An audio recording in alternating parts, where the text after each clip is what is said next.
வணக்கம். ஆரண்யா பசுமை குடில் மாடி தோட்டத்திலிருந்து இப்போ நீங்கள் பார்த்துக்கிட்டு இருக்கிறது இஞ்சி செடி. மாடி தோட்டத்தில் எது ஒன்றுமே வேஸ்ட்டு கிடையாதுங்க.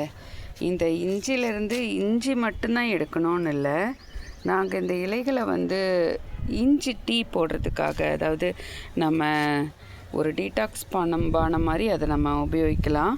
இந்த இஞ்சி இலைகளை வச்சு டீ போடலாம் தாராளமாக.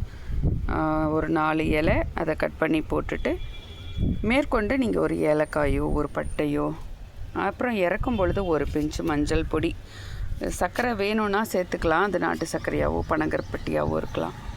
அதோட அப்படியே குடிக்கலாம். ரொம்ப நல்லாயிருக்கும், புத்துணர்ச்சியாக இருக்கும். நீங்கள் குடிச்சு பாருங்கள் இப்போவாவது. ஒரே ஒரு சின்ன தொட்டி போதுங்க. 1 அடிக்கு 1 அடி தொட்டி இருந்தால் கூட போதும். இந்த இஞ்சி செடியை தாராளமாக நம்மளால் வளர்த்திட முடியும்.